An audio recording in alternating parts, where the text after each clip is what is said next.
அஸ்ஸலாமு அலைக்கும் வரஹ்மத்துல்லாஹி வபரகாத்துஹு. நான் இன்னைக்கு ஒரு நல்ல ஒரு டாபிக் கொண்டு உங்களோட பேசலான்னு வந்திருக்கிறேன். இப்ப நீங்க பார்த்திருப்பீங்க வெஹிக்கிள் பிரைஸ் ஸ்ரீலங்கால வந்து கிட்டத்தட்ட ஒரு 2 வருஷமா, 3 வருஷமா வெஹிக்கிள் வரல. அதுக்கப்புறம் வெஹிக்கிள இறக்கினாங்க. ஸோ வெஹிக்கிள் பிரைஸ் பயங்கர அதிகமா இருக்குது. புரியுதா? டேக்ஸ் வந்து பயங்கரமா இப்ப போட்டிக்கிறாங்க. ஸோ இது வந்து இப்படி பண்றாங்க. பட் இப்படி போட முடியுமா? இப்படி போடுறதால உள்ள அ தீமைகள். உதாரணத்துக்கு, அடிப்படையா நம்ம புரிஞ்சுக்கணும் இல்லையா? இப்ப ஒருத்தருக்கு நம்ம சாப்பாட்டு பொருள குறைச்சி இல்லன்னு சொன்னா, அப்ப அது பெரிய ஒரு பிரச்சனையாக்குரும். பால் பாக்கெட் குறையலாட்டி பெரிய பிரச்சனையாக்கிரும். ஒரு கிழங்கு குறைக்கலன்னா பெரிய பிரச்சனையாக்கும். கிழங்கு இல்லன்னு சொன்னா, வேற ஏதாவது தின்னலாமே! அப்படி யோசிக்க போறதில்ல. பட் மெயினா தின்றதுல வந்து கண்டிப்பா வந்து குறைக்கணும். ஆனா ஏன் வெஹிக்கிள் பிரைஸ மட்டும் குறைக்காம வச்சுக்கிறோம்? இத எப்பயாவது யோசிச்சிருக்கிறீங்களா? இல்ல இத பத்தி பேச முடியாதோ? இல்ல இத பேசினா, இல்ல பெரிய கணக்கு தான் செலவாகுது. இல்லன்னா இது வந்து அடிப்படை இதுல இல்ல. உணவு, உடை, உறையில் இது மட்டும் தானே அடிப்படை. இது கிடையாது. ஸோ இந்த ஒரு மைண்ட் செட்ல இருக்கிறாங்க. பட் இந்த காலத்த பொறுத்தவரைக்கும், ஒரு கேபிட்டலிஸ்ட் எக்கானமில ஸ்ரீலங்கா ஒரு பார்ட்ல இருக்குது. இந்த பார்ட்ல ஒரு முன்னாடி போகணும்னு சொன்னா நாங்க, குறிப்பிட்ட விதமான ஒரு வளர்ச்சி ஒண்ணு தேவை. அது தனிநபர் வளர்ச்சியா இருந்தாலும் சரி, சமூகத்தோட வளர்ச்சியா இருந்தாலும் சரி. ஒரு ஒரு கிட்டத்தட்ட ஒரு ஒருத்தர் வந்து ஒரு இடத்துலேருந்து ஒரு இடத்துக்கு போய் தான் வேலை பண்றாங்க. முந்தைய ஒரு நாகரீகங்கள் இருந்துச்சு. நதிய அண்டி வாழ்ந்தாங்க. இல்லன்னு சொன்னா, குறிப்பிட்ட வேலை இதுகள் அண்டி வாழ்ந்தாங்க. தொழிற்சாலைனா அது அண்டி. ஆனா இன்னைக்கு அப்படி கிடையாது. நாங்க வாழ்ற இடத்துலேருந்து மிக தூரமான இடங்கள்ல போய் தான் வேலைகளுக்கு போறோம்.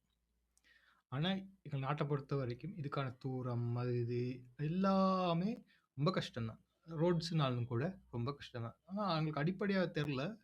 ஒரு நாடுன்ற பட்சத்துல வந்து ஒரு ரோடு கூட அழகா போட்டு தரணும். அந்த அந்த கேள்விய கூட கேட்க தெரியல. உதாரணத்துக்கு அரசாங்கம் போடலன்னா, அத எப்படி போட வைக்கிறதுன்ற வரைக்கும் அதுக்கு எதிரா நாங்க ஒரு கேஸ் ஃபைல் பண்றதோ, அத பத்தி இத பத்தி எதுவுமே நடந்தது கிடையாது. இந்த அரசாங்கம் நாங்க எதுவுமே பண்ணலன்னு குறை சொல்ற மக்கள் தான் அதிகமா இருக்கிறாங்க. அப்படின்னு சொன்னா, சட்டத்த பத்தி அதிக அறிவில்லாத, அதிகமா புரிதல் இல்லாத மக்கள் தான் இன்னைக்கு அதிகமா இருக்கிறாங்க. ஸோ இதே மக்கள் கிட்ட இன்னொரு விஷயம் வந்து இன்னைக்கு வாகனங்கள் விலை.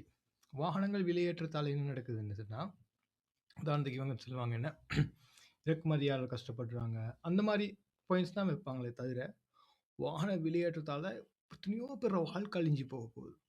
உதாரணத்துக்கு இன்னைக்கு வந்து ஒரு தொழிலுக்கு போகணும்னு சொன்னா, கண்டிப்பா ஒரு வாகனம் தேவை.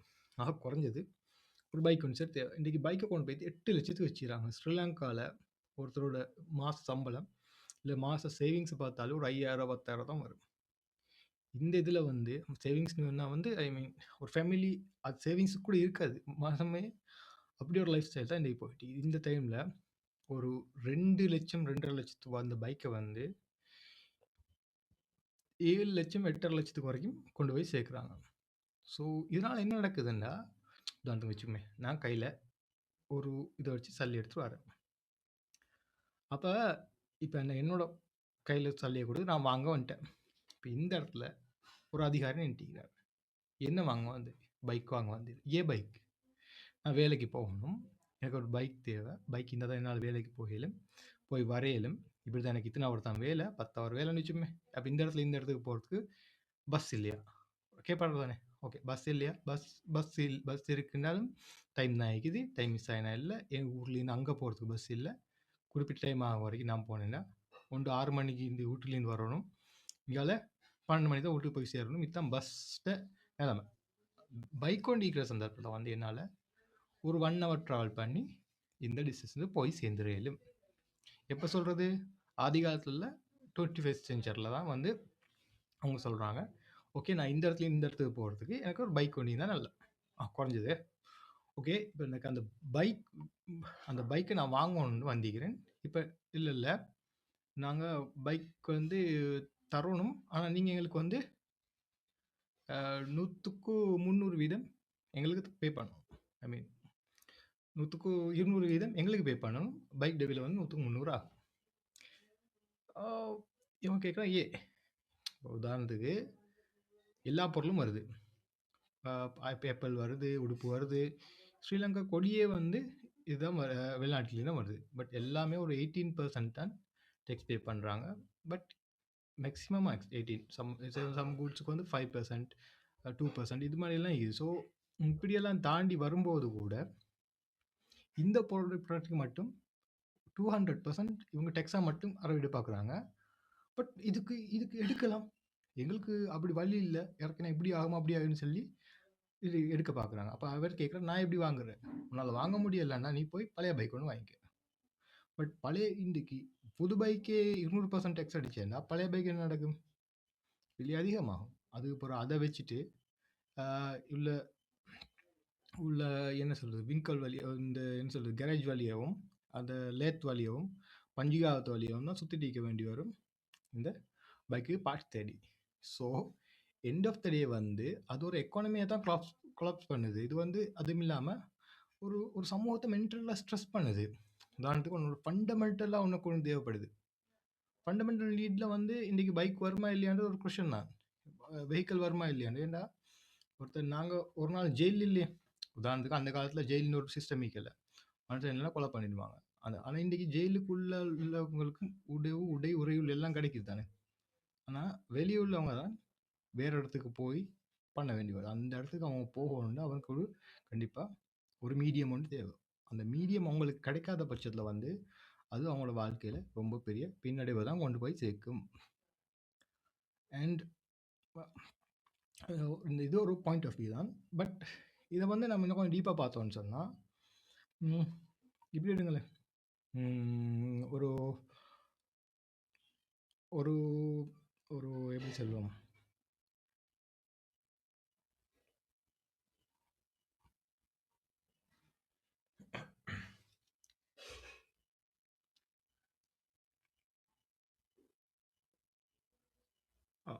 ஒருத்தருக்கு வந்து இப்போ பைக்கை அப்படியே வச்சுமே இப்போ இப்போ சொல்கிறீங்களே ஃபினான்ஸில் போட்டு வாங்குங்க. 2,50,000க்கு மிச்சம் 5,00,000 ஃபினான்ஸ் போட்டால் அவருக்கு 17,000 வந்துடும். அதை வந்து அதை வாங்கி அவர் அதுக்கு பே பண்ணி மாதம் மாதம் 17,000 அவர் எங்கேருந்து பே பண்ண முடியாது இல்லையா? சரி, அப்படியே ஏதாவது பே பண்ணிட்டு இருந்தாலும் பைக்குக்கு ஒரு நாய் பாயுது, அவ்வளோதான். பைக்கை ஃபினான்ஸால் தூக்கிட்டு போயிடுவான். இருந்தாலும் சரி அவன்கிட்ட சொந்த பைக் அதை ஓரமாகிக்கும். இப்போ என்ன நடக்கும்? அவ்வளோதான், ஃபினான்ஸால் தூக்கிட்டு போயிடுவாங்க. ஸோ எண்ட் ஆஃப் த டே வந்து அவனை திரும்ப திரும்ப ஒரு லூப்புக்குள்ளாக தான் வச்சுக்குது. புரியுதா? உன்னோட மெயின் நீடை நான் தெரிஞ்சுக்குவேன். அந்த மெயின் நீடை நான் உனக்கு கை வச்சிருவேன். உதாரணத்துக்கு இப்போ ஒருத்தனுக்கு தொழில் வாய்ப்பு இல்லாத ஒரு சந்தர்ப்பத்தில் வந்து நீ வெளிநாட்டுக்கு போகாதன்னு சொன்னால் அந்த மாதிரி தான். புரியுது? அது மெயினான விஷயம். அது வந்து அவனுக்கு தொழிலுக்கு போகணுமோ இல்லை அவன் ஒரு ஒரு இடத்துல ஒரு இடத்துக்கு போகணுமோ ஒரு வெஹிக்கல் வந்து ரொம்ப முக்கியம். உதாரணத்துக்கு எங்கள் நாட்டை பொறுத்த வரைக்கும் ஒரு பைக்கு நார்மலாக வெஹிக்கலாக கன்சிடர் பண்ணல. பிகாஸ் எங்கள் நாட்டோட ரோடு அப்படி. அண்ட் ரோட்டில் உள்ள விலங்குகளும் அப்படி தான். மனுஷங்களும் அந்த மாதிரி தான், விலங்குகள் அதை விட மோசம். நாய் வந்து ஒரு பைக்குக்கு பாயுது. ஸோ இந்த இந்த சுச்சுவேஷனில் வந்து அவனுக்கு பைக்கை மட்டுமே ஒரு வெஹிக்கலாக கன்சிடர் பண்ணலாம். கண்டிப்பாக அவனுக்கு 4 வீலர் ஒன்று கண்டிப்பாக தேவை. 3 வீலரோ 4 வீலர் ஒன்று தேவை. Because of safety. நான் சேஃப்டிக்கு ரொம்ப முக்கியத்துவம் கொடுக்குறோம். ஹெல்மெட் அணிய சொல்கிறோம். ஸோ சீட் பெல்ட் போட சொல்கிறோம். இப்போ சீட்டுக்கு இது கூட போட்டுக்கிட்டோம். இது சீட் பெல்ட்டு அவர் போடலன்னு சொன்னால் ஃபைனு.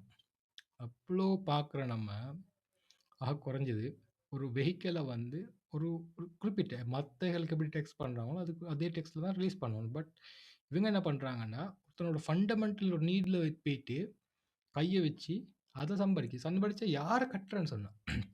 உதாரணத்துக்கு எனக்கு ஒரு இப்போ நான் ஒரு தொழில் ஒன்று செய்ய பார்க்குறேன், செஞ்சுட்டு இருக்கிறேன். பட் அது என்னால் அது பே பண்ண முடியாத சந்தர்ப்பத்தில் உதாரணம் சொல்கிறேன், என் பைக்குக்கே 24,000 டெக்ஸ் கட்டணும். ஐ மீன் ஃபினான்ஸ் இருக்குது. ஸோ இப்படி சொல்கிற ஒருத்தன் வந்து கண்டிப்பாக ஒரு ஆண்டர்பிரினர் ஆக போகிறல. அண்ட் அவன் வந்து ரிஸ்க் எடுக்க போகிறல. ஏன்னா பிகாஸ் வந்து அவன் ஏற்கனவே கடனாளியாக வச்சுட்டோம். அவனை திங்கிங் எப்படி இருக்கும்? கடனாளியாக தான் இருக்கும். அதனால் அது வந்து ரொம்ப பெரிய ஒரு சமூகத்தை பின்னடைவுக்கு கொண்டு போகக்கூடிய ஒரு செயல். இது வந்து வன்மையாக கண்டிக்கக்கூடியது. கண்டிப்பாக வந்து இதுக்கு எதிராக வந்து நாங்கள் ஒன்று ஐ மீன் இதுக்கு எதிராக நாங்கள் கவர்மெண்ட் சேலஞ்ச் பண்ணால் கூட கண்டிப்பாக அவங்க இது ஓப்பன் பண்ணி தான் ஆகணும். ஏன்னா அவ்வளோ ஒரு பெரிய நீட் தான் இது இன்றைக்கி வெஹிக்கல்ன்றது. அது அவங்களுக்கு கிடைக்கலன்னு வச்சுமே அவங்களோட அன்றாட இது பாதிக்கும். உதாரணத்துக்கு அவங்களோட புற உள்ள சந்ததிகளையும் வந்து முன்னேற விடாது. உதாரணத்துக்கு அவருக்கு டவுனுக்கு போயிட்டு வந்து அந்த வந்து அவரோட சம்பளம் வந்து ரூ. 2000 இருந்துச்சுமே. 1 கிலோ வேலை செஞ்சா அவருக்கு ரூ. 1000. அவர் அந்த இந்த மீடியம் இல்லாததால அவருக்கு வந்து சம்பளமும் குறையாகிது. லைஃப் ஸ்டைலும் கம்மியாகுது. அவங்களோட புள்ளைகளோட வளர்ச்சியும் கம்மியாகும். உதாரணத்துக்கு, அவரோட புள்ள வந்து உண்மையாவே கூட சம்பாதிச்சிருந்தாருன்னா, நல்ல கோர்ஸ் செய்வாங்க. இல்ல டவுனுக்கு வந்துருவாங்க. ஸோ, அவங்களுக்கு வந்து நெட்வொர்க்கிங் கிடைக்கும். ஸோ, அவங்களோட லைஃப் இம்ப்ரூவ்மெண்ட் வந்து அந்த இடத்துல நடக்கும். ஆனா, இது மெயின் விஷயத்துல வந்து பெரிய டேக்ஸ் அடிக்கிறதால வந்து கண்டிப்பா, அது திரும்பி திரும்பி வந்து எங்க நாட்ல அதே மக்களுக்கு தான் போய் பாதிப்படையுது. இப்ப சொன்னேன்ல, நான் முதல் விஷயம் சொன்னேன். எப்படி அந்த உணவு உணவு விஷயத்துல வந்து சண்டை பிடிக்கிறாங்களோ, மத்தவங்க மக்களால வாழ முடியாம போகுன்றாங்களோ, அதே மாரி தான். அவன் ஜெயில்ல எல்லாம் இல்லையே!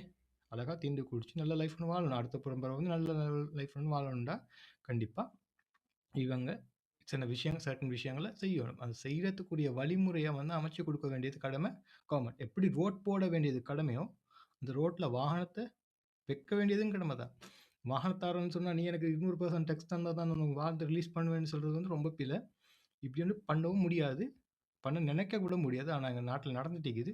ஸோ இத வந்து ஒரு வன்மையா வந்து கண்டிக்க வேண்டிய விஷயம் தான். கண்டிப்பா. என்ன பொறுத்தவரைக்கும் சொன்னா, இந்த வீடியோவே நீங்க ஒரு 20 பேருக்கு ஷேர் பண்ணீங்கன்னா, கண்டிப்பா உங்க உரிமை உங்களுக்கு கிடைச்சிடும். அவ்வளோதான். கோர்ட்டுக்கு போக தேவையில்ல. இதுவும் தேவையில்ல. ஏன்னா நம்ம அடிப்படையா நமக்கு இதுக்குள்ள பின்னாடி உள்ள புரிதல் இல்ல எங்களுக்கு. இது வந்து இதுல எப்படி அவர் வந்து எப்படி இதுல டெக்ஸ்ட் அடிக்கலன்ற ஒரு கேள்வி ஒண்ணு இருக்குது. உதாரணத்துக்கு, ஏதோ ஒரு முக்கியமான சாமான்ல போய் டெக்ஸ்ட் அடிக்கலுமா? அடிச்சேன்னு சொன்னா அவன் வாங்குவானா? இல்ல அவனோட வாழ்க்கை எவ்வளோ பெரிய இறுக்கம்ன்றது போயிடும். அதுவும் அடிப்படை உரிமை மக்களோட. இதே தான் வாகனம்ன்றது இந்த காலத்த பொறுத்தவரைக்கும் அடிப்படை உரிமையா மாறிக்குது. ஆனா, அத நாங்க ஏத்துக்கொள்ள மனசில்ல. ஏன்னா, சும்மா பொய்க்கு அடிச்சு விட்டு வாய்க்கு அடிச்சு விட்டுறது ஏழாள். எனக்கு புரியல. இப்ப தின்ட்டு குடிச்சிட்டு இருந்தா சரியா? இப்ப இப்ப மத்த வேலை செய்ய தேவையில்லையா? சிமெண்ட் இருந்தா வீடுகள் கட்ட தேவையில்லையா? மத்த விஷயங்கள் செய்ய தேவையில்லையா? அதனால ஒரு நாடுன்னா குறிப்பிட்ட விதமா தான் அத அமைச்சுக்கணும். எல்லாத்தையும் விட இந்த வெஹிக்கிள்ல வந்து மத்த இதுல வந்து டேக்ஸ் அடிச்சாலும், பட் வெஹிக்கிள் அளவுக்கு இல்ல. இந்த வெஹிக்கிள் வந்து நினைச்சு பார்க்க இயலாத அளவுக்கு எப்படின்னா, பழைய வெஹிக்கிள ஒட்டி வச்சு ஓடிட்டிருக்காங்க. அந்த ஓடிட்டு அதுக்கு பின்னாடி ஓடிட்டு நெறைய பேர் இன்னைக்கு வந்து மென்டல் ஆகுற ஸ்ட்ரெஸ் ஆகுறதுக்கு போயிட்டாங்க. பாவம் அதுக்கே செலவழிச்சு, அவங்களோட மொத்த சல்லியும் போயிட்டுருக்குது. அதுவும் இல்லாம ஜப்பான்ல பெரிய இன்ஃப்ளூயன்ஸ் உள்ள கண்ட்ரி தான் ஸ்ரீலங்கா. உதாரணத்துக்கு இங்க இங்க இங்க வெஹிக்கிள் ஓப்பன் பண்ணதுக்கு அப்புறம் ஜப்பான் ஆக்ஷன்ஸ் எல்லாமே வந்து விலை வந்து அவ்ளோ கூடி, குறைஞ்சு ஸோ அவ்ளோ பெரிய பிசினஸும் வெஹிக்கிள் பிசினஸ்ல பெரிய லீடிங் ஆகிக்கிற ஒரு கண்ட்ரி தான் ஸ்ரீலங்கா. ஸோ ஸ்ரீலங்கால வந்து ஒரு இங்க பொறந்த நெறைய பேருக்கு வெஹிக்கிள் ஓடியலாம். அந்த வெஹிக்கிள் அப்படின்ற சந்தர்ப்பத்தில வந்து அது எவ்வளோ பெரிய பின்னடைவு ஆயிக்குன்னு யோசிச்சு பாருங்க. அங்க இன்ஃப்ளூயன்ஸ் இருக்குது. அதோட வந்து கிட்டத்தட்ட 200 கம்பெனிஸ் வரை இருக்குது உலகம் ஃபுல்லா ஸ்ரீலங்கான்ஸுக்கு. ரீசெல்லிங் பண்ணக்கூடிய ஜப்பானீஸ் வெஹிக்கிள்லாம் ரீசெல்லிங் பண்ணக்கூடிய கம்பெனிஸ் உலகம் ஃபுல்லா இருக்குது. பிகாஸ் ஆஃப்ரிக்காலயும் இருக்குது, யூரோப்லயும் இருக்குது. ஸோ அது மாரி ஏசியாலயும் இருக்குது. நேபாள் அந்த மாரி கண்ட்ரீஸ்லயும் கூட இவங்க போயிட்டு கால் ஊண்டிக்குது. ஸோ இவ்ளோ பெரிய ஒரு இதொண்டு வச்சு இதுல போயிட்டு இந்தோனேஷியால இருக்குது. ஸோ இப்படி மாரி பெரிய ஒரு ஊண்டின ஒரு நாட்ல அடிப்படையா ஒரு வாகனத்த கூட இப்படி டெக்ஸ்ட் பண்ணி இறக்கலாமான்னு கேட்டா, கண்டிப்பா ஒரு சேலஞ்சபிள் டிபேட் தான். கண்டிப்பா நீங்க இந்த இந்த வீடியோவ சரி, கண்டிப்பா 4 பேருக்கு ஷேர் பண்ணுங்க. ஏன்னா இதுலேருந்து நிறைய விஷயம் மாற்றங்கள் பொறக்கணும். Thank you.